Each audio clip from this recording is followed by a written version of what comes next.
구약 성경 시편 8편 1절부터의 말씀입니다.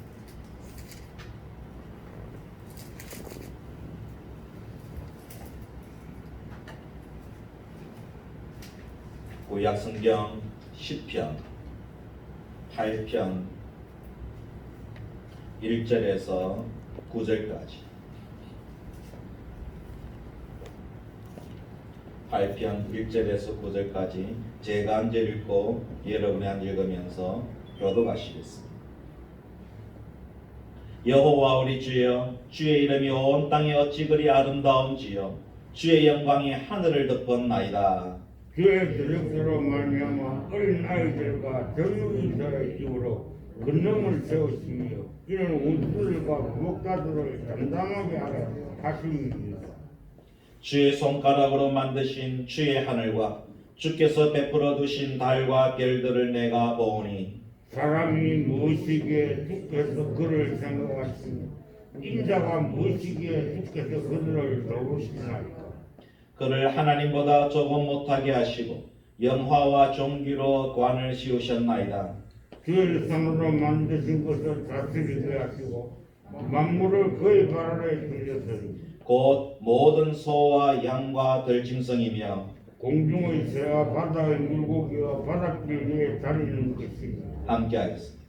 여호와 우리 주여, 주의 이름이 온 땅에 어찌 그리 아름다운지요. 아멘.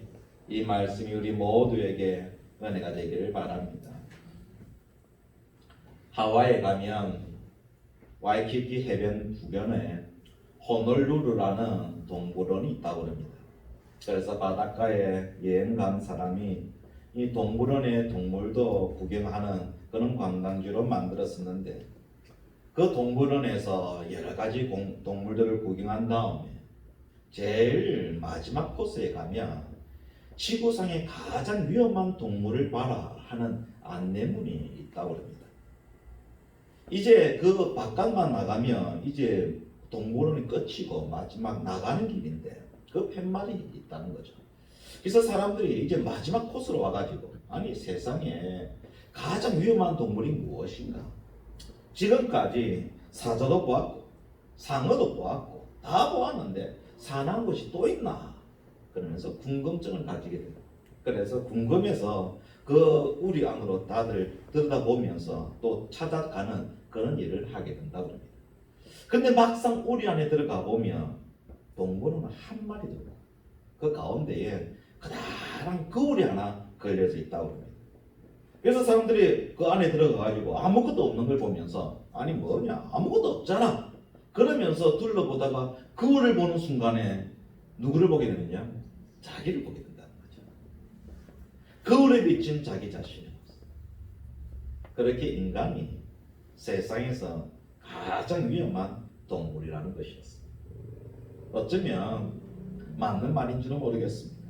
사람이 우리 지구상에 있는 동물들을 지금 자꾸 멸종시키고 있고 사람이 사람을 괴롭혀서 죽음으로 몰아가기도 하고 사람이 자연 세계를 망치고 있고 이 지구까지 망치고 있기에 다른 어떤 동물들보다 더 위험하고 더 난폭하고 그래서 스스로 멸망으로 이끄는 가장 위험한 동물이 아닌가 그렇게 여겨집니다.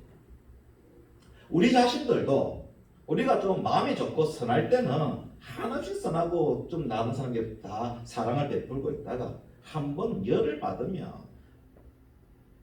눈에 보이는 것 없이 막 다 뒤집어 버리는 그런 모습이 우리들에게도 있지 않습니까? 그런 우리들의 자신을 보면서 참 우리도 위험한 존재다 그렇게 다들 느끼고 있을 것입니다. 그런 우리를 오늘 본문에서처럼 하나님께서 귀하게 여기시고 돌보신다면 우리는 몸둘 바를 모르게 됩니다. 하나님의 그 사랑이 놀라워서 그것을 노래하게도 되게 되는데 그것이 이 시편 8편의 모습입니다. 분명 우리 인간은 완악하고 자기밖에 모르고 이 지구상에 가장 위험한 종족같이 보이는데 그런 우리 인간을 하나님은 이렇게 귀하게 여기신다. 그래서 이 시편 8편은 그 하나님께 감사합니다. 내가 하나님의 사랑을 다시 한 번 더 깨닫습니다. 이런 고백하는 마음으로 선포하게 되는 그런 시였던 것이었습니다. 그래서 이 시편 8편을 보면서 그리고 이 말씀을 들으면서 우리가 누군가? 그러면서 우리가 누군데 이런 사랑을 베푸십니까? 하는 그런 마음을 다시 가지게 되어서 하나님께 감사하고 그리고 감격하면서 이웃과 그 사랑을 나누며 그렇게 아름답게 살아가는 우리 모두가 될 수 있기를 바라겠습니다. 자, 그런 마음으로 우리 1절만 한 번만 더 같이 읽겠습니다. 1절 시작. 여호와 우리 주여 주의 이름이 온 땅에 어찌 그리 아름다운지요 주의 영광이 하늘을 덮었나이다. 아멘. 주의 이름이 온 땅에 어찌 그리 아름다운지요. 이런 고백은 하나님께 감사하고 감격하는 마음이 가득 찰 때 할 수 있는 그런 고백입니다. 하나님께 감격하며 감사한 마음이 충만하다 보니까 하나님 이름이 모든 것에서 보이는 것입니다. 그래서 주의 영광이 하늘을 덮었나이다. 하나님이 좋아서 하나님 이름밖에 안 보이는 그런 상태로 돼가지고 이런 고백을 하게 되는 겁니다. 우리가 결혼하기 전 연애를 할 때는 이제 막 사랑을 알게 되었을 때 그때가 바로 이런 모습이 아닌가 여겨집니다.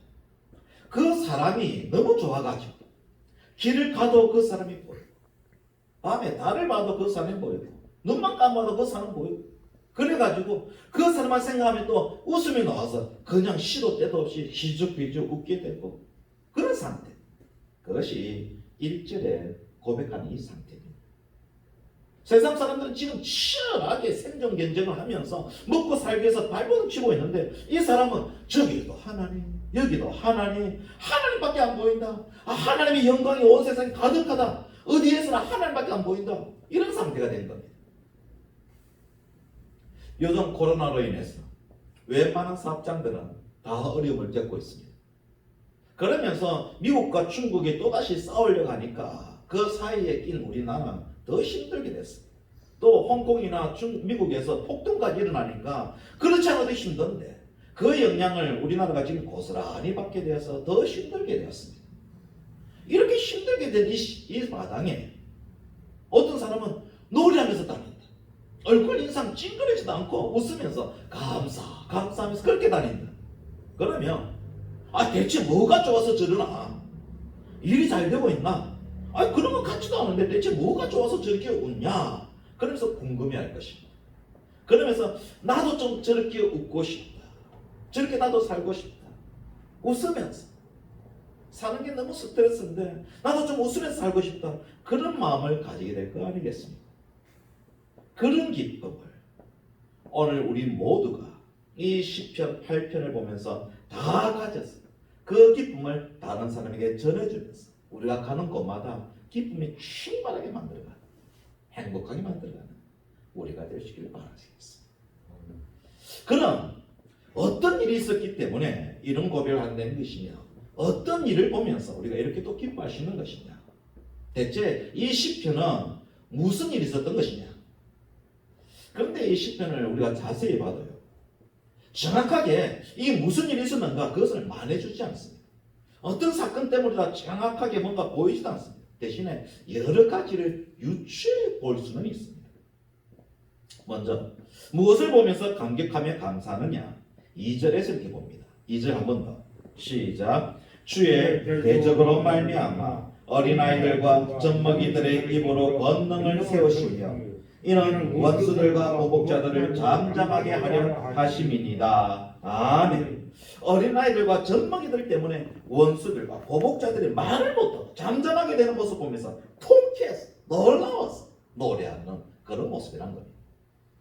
하나님은 어린아이들과 젖먹이들의 입으로 권능을 세우시는 하나님이란 겁니다. 이건 어쩌면 다윗이 자기 자신을 이 본문에 나타나는 어린아이, 젖먹이로 비유했을 수도 있을 것입니다. 이 시는 다윗의 시인데 그 다윗이 가장 처음으로 그리고 가장 인상 깊게 하나님을 경험하게 된 것은 언제냐? 골리앗과 싸울 때죠. 골리앗이 하나님과 하나님의 군대인 이스라엘을 모욕하고 있는데 이스라엘에서는 아무도 나서서 그 입을 막지 못하고 두려워서 떨기만 할 때 다윗이 나서서 내가 저 골리앗과 싸우겠습니다. 그런 일이 있었습니다. 사람들이 말리고 왕도 말리죠. 그런데 아니라 내가 양을 칠 때에 곰이 나타나서 내 양을 물고 가면 싸워서 그 입에서 양을 구해낸 적도 있었는데 그때 나를 지켜주신 하나님께서 즉 골리앗에게서도 나를 지켜주실 것이니 싸우겠습니다. 싸울 수 있습니다.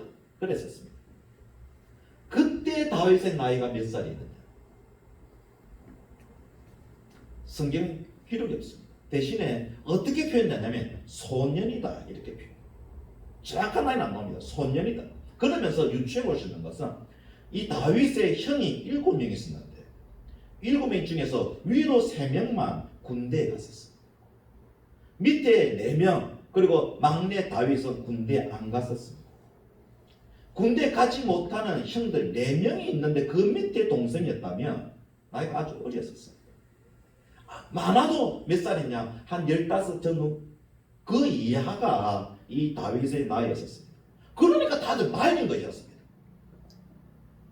그런데 다윗은 여호와 하나님께서 나를 사자의 발톱과 곰의 발톱에서 건져내셨은즉 이 블레셋 사람의 손에서도 건져내시리다 하면서 돌멩이 들고 나가가지고 그 돌멩이를 물매에 매서 돌멩이를 던졌는데 그것이 골리앗의 이마에 박혀서 골리앗이 넘어지지 않았습니다. 그리고 달려가서는 골리앗의 칼로 골리앗의 목을 베면서 그 전쟁을 승리로 이끄는데 그때 모두들 다윗을 어린아이로 볼 때였습니다. 다윗 자신도 어린아이라고 여길 때가 바로 그때 있었습니다. 그런데 정말 반대편 적군이었던 블레셋도 이거 모습 보면서 놀랐을 겁니다. 자기들 눈에도 어린아이인데 저 애가 나와서 뭘 한다고 그러냐. 그래서 웃고 있는데 갑자기 자기들의 장수였던 골리앗이 쓰러지더니 죽는 겁니다. 안 놀랐겠습니까? 근데 그 꼬맹이가 나오면서도 했던 말이 뭐냐. 너는 칼과 창과 단창으로 내게 나와보니와 나는 네가 모독하는 망군의 여호와 이름으로 내게 나아간다. 그런데 돌멩이를 던는데 돌멩이 맞고 죽었다는 거죠. 하나님과 함께하는 소년이구나. 더 놀라워하지 않았겠습니까? 하나님 그렇게 어린아이 입을 통해서도 하나님의 권능을 세우시고 하나님을 다시 보게 하는 역사를 일으키기도 했던 것이었습니다. 그래서 그런 일이 나면 믿는 자가 어떻게 합니까? 감사하고 통쾌하고 기쁜 거죠. 어떤 집에 아버지는 믿지 않고 자녀들 모두 다 교회 다니는 그런 집이 있었습니다. 그런데 예수님 믿지 않는 아버지가 이 자녀들이 교회 나가는 걸 못마땅히 얘기했었습니다. 그런데 특히 싫은 게 뭐냐? 밥 먹을 때 식사 기도하는 거. 밥상머리 앞에서 하나님께 기도한다고 머리에 숙이는 게 못마땅히 있었습니다. 내가 있는데 왜 하나님께 엉뚱한 데 기도하냐? 내가 먹여주는 거다. 그러니까 이거 식사 기도하면서 아주 싫어했었습니다. 그래서 자녀들이 식사 기도를 하면서 먹고 싶은데 아버지 눈치를 보여가지고 하지를 못하면서 끙끙대면서 하루하루 살게 됐었습니다. 그러다가 자녀가 결혼해서 아이를 낳는데 이 아버지 손녀를 낳게 됐죠. 그래서 이 할아버지가 된 아버지는 이 손녀를 아주 예뻐했었습니다. 손녀도 할아버지를 참 좋아했었습니다. 그런데 이 손녀가 아빠를 따라 교회를 다니는 거죠. 그리고 어느 날 할아버지 집에 놀러 와서는 식사를 하게 되는데 당연히 이 손녀는 식사 기도를 아주 예쁘게 하고 밥을 먹는 겁니다. 그런데 할아버지는 기도도 안 하고 밥을 먹는 걸 봤었습니다. 그래서 이 손녀가 할아버지에게 막 따졌답니다. 왜 기도 안 하고 먹느냐고. 이 할아버지가 아들이며 딸들에게 핍박하면서 왜 기도하느냐 내가 있느냐 그렇게 했었는데 이번에는 손녀가 할아버지를 핍박하는 것이었습니다. 할아버지 왜 기도 안 하세요? 하나님께 기도하고 밥 먹어야죠. 손녀가 그런 말을 하니까 할아버지가 대답을 못하는 겁니다. 손녀가 이렇게 용감하게 자기에게 공격해 주면서 이 할아버지가 몰랐던 거죠. 그래서 할아버지가 나중에 할게 나중에. 그러니까 나중에가 어디 있어요? 할아버지 기도하세요. 막 그런 것이었습니다. 그것을 보고 있었던 이 아이의 엄마 아빠 어떤 마음이었겠습니까? 이 고백인 거죠. 주의 대적으로 말미암아 어린아이들과 젖먹이들의 입으로 권능을 세우시고 아이들 하는구나. 나 대신에 저 애기가 하는구나. 하나님은요 그렇게 아무것도 모를 것 같은 어린아이들의 입을 통해서도 하나님의 권능, 하나님의 역사를 세워가시는 분이십니다. 하나님의 역사, 하나님의 권능을 세우는 일들, 그런 일들을 나이가 좀 많고 성경적 지식도 많고 경험도 많은 그런 사람들만 하는 것이 아니라 때때로 이제 막 신앙생활 시작하는 초신자에게 통해서 하나님 역사가 일어나기도 하는 것입니다. 아무것도 모를 것 같은 어린 학생들을 통해서도 하나님의 권능을 나타내시기도 하시는 겁니다. 나는 부족한데, 나는 아는 것도 많지 않은데, 나는 가진 것도 없는데 실수도 많은데, 그것이 하나님께서 역사를 일으키는데 전혀 장애가 되지 않습니다. 하나님은 어린아이를 입을 통해서도 하나님의 뜻을 세우시고 하나님의 권능을 세우시는 분이십니다. 지금 그런 일도 일어나고 있습니다. 아이들 통해서도 어른들이 부끄러운 일들이 일어나는 것입니다. 그런 모습을 볼 때에 이 찬송하게 되는 거죠. 여호와 우리 주여, 주의 이름이 온 땅에 어떻게 그렇게 아름다운지, 주의 영광이 하늘을 덮습니다. 여러분이 그런 삶을 살아가시기를 바라겠습니다. 나는 부족한데 그러더라도 하나님의 권능이 여러분을 통해서 나타나시기를 바라겠습니다. 뿐만 아니라 여러분의 자녀를 통해서도 그 일들이 나타나시기를 바라겠습니다. 내가 하지 못한 일들을 우리 자녀들이, 자녀의 자녀들이 아무것도 모르는 것들이 하나님의 영광을 일어나는구나. 그런 일들이 더 많이 나타나서 우리도 이런 찬송하시기를 바라겠습니다. 두 번째로, 언제 이런 고백을 하게 되느냐? 3절과 4절 한 번 더 같이 읽겠습니다. 3절 4절 시작. 주의 손가락으로 만드신 주의 하늘과 주께서 베풀어 두신 달과 별들을 내가 보니 사람이 무엇이기에 주께서 그를 생각하시며 인자가 무엇이기에 주께서 그를 돌보시나이까. 아멘. 하늘을 보며 그리고 밤에 뜨는 달을 보며 무수한 별들을 보면서 저것을 만드신 분이 하나님이십니다. 그 하나님께서 우리가 무엇이라고 생각하시며 우리 인간이 무엇이기에 돌보실까? 참 감사하다, 감격하다, 놀랍다 하는 그런 말입니다. 여러분은 언제 이런 감격을 해보셨습니까? 아마 경험이 있을 겁니다. 저도 학부 때 서울에서 공부하다가 서울에 있는 친구들을 저희 집, 거제도 저희 집에 데려와가지고 며칠 동안 좀 함께 지내고 놀다가 올려보낸 그런 일이 있었습니다. 그러다가 밤에 고기 잡으러 간 적이 있었는데 쫙쫙한 길에 가다가 도로 위에 다 들어눕혀서 그날 별을 보게 해줬었습니다. 그러니까 들어누워서 보는데 감탄하는 거죠. 야, 저렇게 많은 별을 내가 생전 처음 본다. 그런 친구도 있었고 정말 오래간만에 참 저런 많은 별을 본다. 그런 친구도 있었고 다들 놀라워 있었습니다. 사실 우리가 옛날에 다들 그렇게 해서 대부분 살았습니다. 우리가 옛날 시골에 마을에 살 때 얼마나 많은 별들을 봤었습니까? 밤하늘의 별을 보면서 감탄하면서 그러면서 하나님의 창조의 솜씨 그 능력에 감탄하며 노래도 있었습니다. 그럴 때 불렀던 찬송이 있었죠. 주 하나님 지으신 모든 세계를 내 마음속에 그리워 볼 때 또 하나 더 있었죠. 참 아름다워라 주님의 세계는 저 솔로몬의 옷보다 더 고백하라. 이때의 감탄은요, 내가 지금 직접 눈으로 보면서 너무나 많은 별에 감탄하면서 그 아름다움에 감격하면서 이런 놀라운 것을 만드신 하나님께 나오는 그런 감탄입니다. 그런데 그렇게 아름다운 별을 만드신 하나님께서 그것도 수천억 개의 별을 만드시고 지금도 다스리시는 하나님께서 나를 아시고 나를 생각하시며 시시때도 나를 돌보신다는 겁니다. 이 우주가 얼마나 넓습니까? 지금도 알려진 바에 의하면 우리 지구가 속해 있는 은하계에 이 은하계 안에 별이 몇 개 있는가? 한 1000억 개가 있다. 그렇게 말합니다. 우리가 속해 있는 은하계 안에 1000억 개가 있다는데 우리 눈으로는 한 5000개밖에 보지 못하지만 그거보다 훨씬 더 많은 1000억 개의 별이 우리 은하계 속에 있다고 합니다. 그런데 이런 우리 은하계와 같이 1000억 개의 별을 가진 은하계가 우주 전체에 또 은하계가 몇 개가 있느냐? 그것이 또 1000억 개가 있다는 거죠. 그럼 별이 대체 몇 개입니까? 또 그렇게 그 많은 별들이 있으려면 이 우주는 얼마나 넓어야 되는 것입니까? 그 어마어마한 우주 속에 아주 작은 지구 하나에 우리가 지금 살고 있는데, 또 이 지구 안에 인구가 몇 명이냐? 지난 5월 달을 통계로 보니까 77억이었습니다. 그 77억 중에 하나인 나를 하나님이 아신다. 그 우주를 만드시고 77억을 돌보시는 그 하나님께서 나를 아신다. 나를 돌보신다.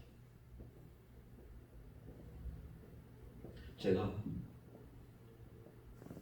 한 번은 자동차를 몰고 시골길을 가고 있었는데 겨울이었고 며칠 전에 눈이 왔었어요.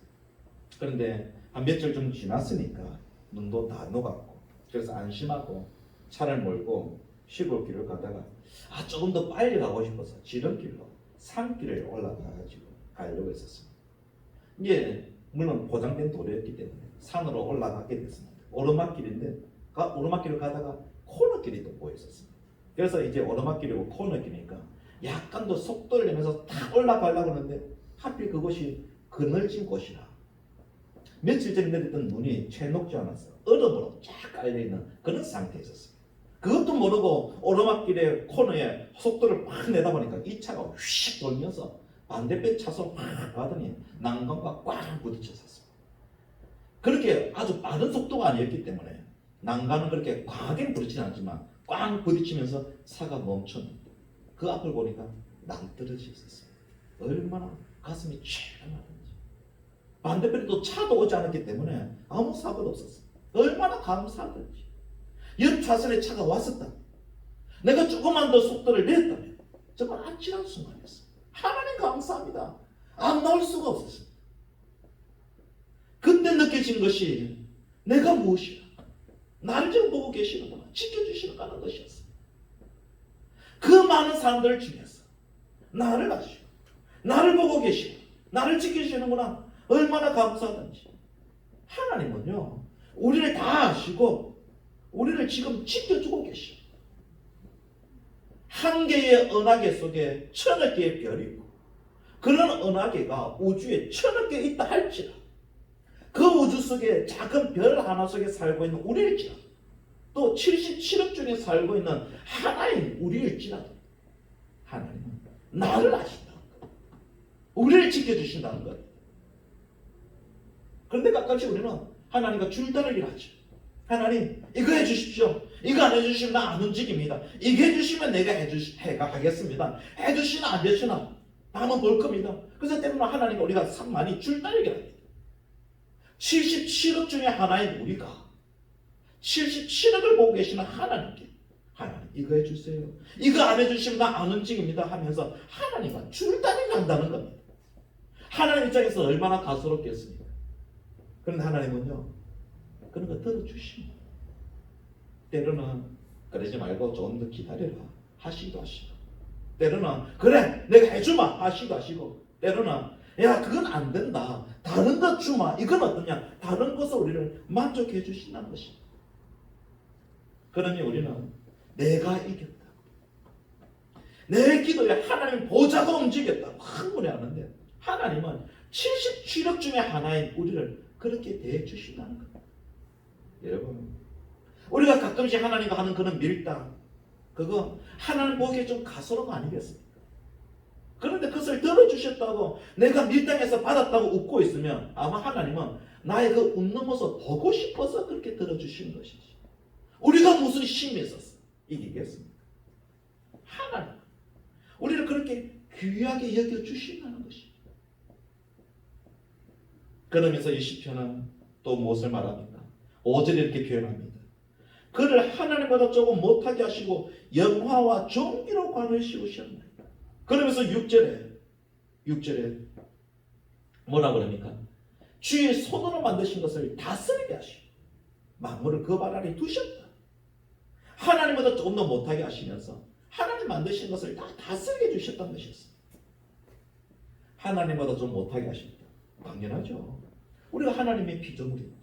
하나님 우리를 만드셨는데 하나님보다는 못하게 되신 거죠. 그런데 하나님께서 하나님의 형상과 모양으로를 만드셔서 하나님보다 더 못할 뿐이지 영화와 종기로 관으시옵소서. 가장 하나님을 닮은 존재, 무엇이든지 다 하나님을 닮은 존재로 우리를 만드셨다는 것이었어. 그리고 하나님 우리에게 하나님께서 만드신 것을 다스리는 권한까지 주셨어. 그래서 우리는요, 이 땅에서 하나님께서 만드신 모든 것을 다스리며 살다가 하늘나라 가서는요, 천사까지 부리며 우리는 살게 되게 될 것이고, 지금은 우리가 죄와 허물이 많아서 천사들의 다스림을 받고 있지만 하늘나라 가서는 우리가 천사를 다스리게 될 것입니다. 우리가 그런 사람들. 근데 우리가 무엇이야? 이것을 깨닫게 된 사람이 이 고백하는 거죠. 여호와 우리 주여, 주의 이름이 온 땅에 어찌 그리 아름다운지 주의 영광이 하늘을 덮는다. 너무나 감사하고 감격해서 나오는 고백인 것입니다. 사실 우리는 남들과 비교해서 돈도 없고 건강도 없고 학력도 없고 배운 것도 없고 그래서 참 많이 없다, 그런 서운한 마음을 가지기도 합니다. 그런데 그것은 남들과 비교해서 그렇게 보이는 것이지 하나님 우리를 그렇게 보시지 않는다는 걸 우리는 알아야 될 것입니다. 하나님 우리를 종교와 영화로 관을 씌우셨어요. 또 우리는 내가 아직 어려서 이것도 부족하고 이것도 없고 그렇게 많이 느껴지기도 하고, 또 반대로 나이가 이미 많이 들어가지고 이젠 좋은 시절 다 갔다, 힘도 없고 기억력도 없고 매력도 없고 건강도 많고 점점 우리 자신을 초라하게 여기지는 그런 모습을 보기도 합니다. 그것은 흙으로 만든 육체에게 어쩔 수 없는 것이지만 하나님 눈에는요, 우리는 어떤 존재냐? 하늘의 수많은 별들보다 더 귀한 존재이고 하늘보다 조금 못하게 만든 그런 피조물이지만 모든 피조물보다 뛰어나서 영화와 종기를 관에 씌워서 나이가 들어도 나이가 어려도 결코 초라하지 않는 그런 존재라는 것입니다. 그래서 너는 내 자녀다, 너는 나의 거룩한 백성이다, 왕같은 제사장이다, 그러셨어요. 여러분, 호랑이는요, 아직 어려도 호랑이는 호랑이입니다. 아무리 늙어도 호랑이는 호랑이입니다. 그 어느 동물과도 비교할 수 없는 그런 위엄과 힘과 위치가 있는 겁니다. 그것이 세상 모든 것과 우리의 관계입니다. 하나님보다 좀 못하게 하시지 영화와 종기로 이 세상 모든 것에서 우리에게 관을 씌워주셨습니다. 인간은 이 좋은 자리, 이 좋은 위치를 욕심 때문에 교만해하다가 다 잃어버렸었죠. 애들에서 쫓겨나고 방주에 나와가지고 바벨탑을 쌓았다가 서로 뿔뿔이 흩어져서 서로 미워하고 서로 학대하는 그런 세상을 만들었었습니다. 그래서 정말 사랑의 애들 가족끼리도 서로 미워하고 원망하고 자기 아이를 죽도록 때리기도 하고, 가족끼리 어떻게 그렇게 될 수 있습니까? 또 가족이 어떻게 되든 상관하지 않고 자기 감정대로 살아가는 그런 인간 다 되고 말았으면 세상이 그렇게 흘러가고 말았어요. 미국에서 지금 폭동이 일어나고 있죠. 왜 갑자기 저런 폭동이 일어납니까? 그만큼 마음에 엉뚱히 감정이 있었던 거 아닙니까? 해결 안 되는 사회 부조리, 불평등한 것들이 있었기 때문에 아니겠습니까? 사람들 왜 폭발합니까? 엉뚱히 뭔가 있었다는 거죠. 그런데 그것이 해결이 안 됩니다. 수백 년 수천 년 동안 인간들은 그 마음에 엉뚱한 것을 해결해버렸는데 해결이 안 됐었습니다. 그래서 예수님 오셨습니다. 그리고 말씀하셨죠. 수고하고 무거운 짐진 자들아 다 내게로 오라, 내가 너희를 쉬게 하리라, 그렇게 하셨습니다. 그리고 우리들에게 참 힘과 참 평안과 참 자유 주셨습니다. 그것이 뭡니까? 회복입니다. 처음으로의 회복. 그 아름다웠던 인간의 본연의 모습으로 회복. 그 아름다웠던 사랑하며 살던 그 관계로의 회복. 누구와도 화목할 수 있는 그런 평화의 세상으로의 회복. 잃어버린 영성과 잃어버린 하나님 다음으로 높았던 지위, 잃어버린 하나님과 관계에 깊이 할 수 있는 그런 영성, 예수님이 그것을 회복시키기 위해서 이 땅에 오실 거예요. 그리고 십자가에서 죽으심으로 회복하시는 길을 열어주셨어요. 그리고 선포하셨죠. 누구든지 영접하는 자 곧 그 이름을 믿는 자들에게는 하나님의 자녀가 되는 권세를 주셨어요. 그 권세 무슨 권세입니까? 모든 것을 회복시키는 권세였습니다. 그럼 우리는 이미 하나님 믿는 사람이 되었습니다. 예수 믿는 사람이 되었고 하나님의 자녀가 되었습니다. 그러면 우리는 이미 이 성경이 말하고 있는 그런 귀한 존재가 된 겁니다. 그래서 하나님은 우리를 자신의 눈동자같이 지키시는 거 아닙니까? 하나님의 자녀들은 권세를 회복시켜 주셨기 때문에 하나님과 만날 수 있는 길을 열어주신 것이었습니다. 그런 우리를 세상이 어떻게 하겠습니까? 그런 우리를 사람들은 어떻게 하겠습니까? 우리 두려워하지 말며 삽시다. 세상이 나를 어떻게 몰고 가려 해도 하나님 나와 함께 하십니다. 나는 하나님의 자녀다. 하나님의 권세가 있는 사람. 담대하면서 오히려 세상을 선포하면서 오히려 어린아이를 통해서 하나님의 권능을 세우시는 거 보면서 웃으면서 노래하면서 살아가신다. 우리들 되시기를 바라겠습니다. 하나님이 우리들의 하나님이십니다. 그 하나님 지금 우리를 지켜주고 계시고 우리와 함께 하십니다. 우리가 무엇이기? 사람이 무엇이기? 내가 무엇이기? 주께서 나를 이렇게 생각하시니 주께서 나를 이렇게 보시나이까? 나를 영하고 종교로 관을 심으시나이까? 내가 무엇이기? 여호와 우리 주여 주의 이름이 온 땅에 어찌 그리 아름다운지요 어찌 그리 아름다운지요. 늘 노래하며 살아가는 우리 모두 되시기를 주 이름으로 축원합니다. 기도하겠습니다. 주님, 우리가 무엇이냐? 우리와 함께 하시고 지켜주시고 우리를 붙들어 주시나이까? 그것을 제대로 깨달지 못했었지만 순간순간 깨달아지는 것에 감격하며 감사다 하오니 주여 우리들의 이 마음 잃어버리지 않도록 도와주시고 하나님이 나와 함께 하십니다. 이 천지만물을 창조하신 하나님께서 나를 지키시는데 세상이 나를 어떻게 하냐? 사람들이 나를 어떻게 하냐? 오히려 노래하며 선포하며 하나님께 영광 돌리며 살아가는 우리 모두가 되게 하여 주옵소서. 원합니다. 주님, 우리 입술에서 이 찬송이 끊이지 않게 하옵소서. 이 감격하는 마음이 사라지지 않게 하옵소서. 늘 하나님께 영광 돌리며 오히려 세상의 어둠을 빛을 비추며 어둠을 물리치면서 하나님께 영광 돌리며 살아가는 우리 모두가 되게 하여 주옵소서. 주여 우리를 더 붙잡아 주시기 원합니다. 예수님 이름으로 기도하옵니다. 아멘. 아멘.